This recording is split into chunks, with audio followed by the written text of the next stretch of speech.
이렇게 북한의 도발과 위협의 강도가 높아지는 상황에서 국회에서는 연일 안보 정쟁이 이어지고 있습니다. 내일부터 시작될 2주차 국정감사에서도 여야의 충돌이 예상됩니다. 자세한 내용 국회 취재기자 연결해서 알아보겠습니다. 이경국 기자. 네, 국회입니다. 네, 국회에선 한미일 연합훈련을 둘러싼 거친 공방이 이어지고 있죠.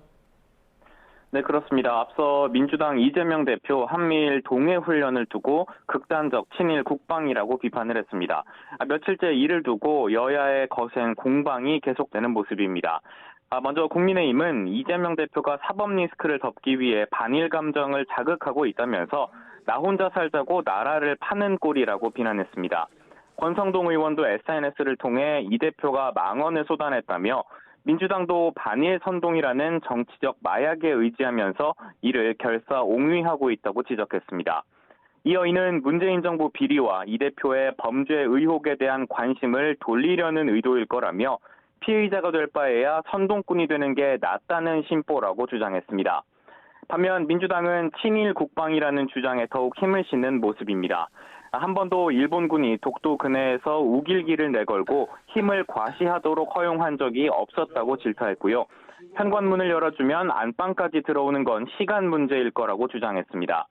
이와 함께 최근 현무2 발사 실패 사고를 국방 참사로 규정하면서 윤석열 대통령이 사과 한마디 하지 않고 있다고 지적하기도 했습니다.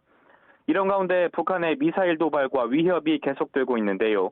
국회가 해결책을 모색하기보다는 정쟁에 몰두하고 있다는 비판을 피하긴 어려울 것으로 보입니다.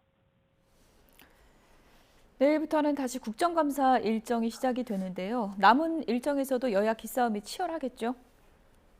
네, 그렇습니다. 내일부터 국정감사 2주차 일정이 시작이 됩니다. 말씀하신 것처럼 전국 주도권을 잡기 위한 여야의 전면전이 펼쳐질 것으로 전망됩니다.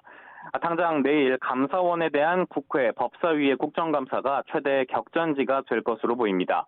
문재인 전 대통령에 대한 감사원의 서면조사 요청과 권익위원회 등에 대한 표적감사 논란, 또 유병호 감사원 사무총장이 이관섭 대통령실 국정기획수석과 나눈 문자 메시지 등을 두고 충돌이 불가피해 보입니다. 오는 13일에는 권익위에 대한 국회 정무위의 감사가 예정돼 있는데 전현희 위원장의 거취가 도마 위에 오를 전망입니다. 같은 날 국회 과학기술정보방송통신위는 MBC 대주주인 방송문화진흥회를 상대로 감사에 나섰는데요. 윤석열 대통령 비속어 발언 논란을 두고 격돌이 예상이 됩니다.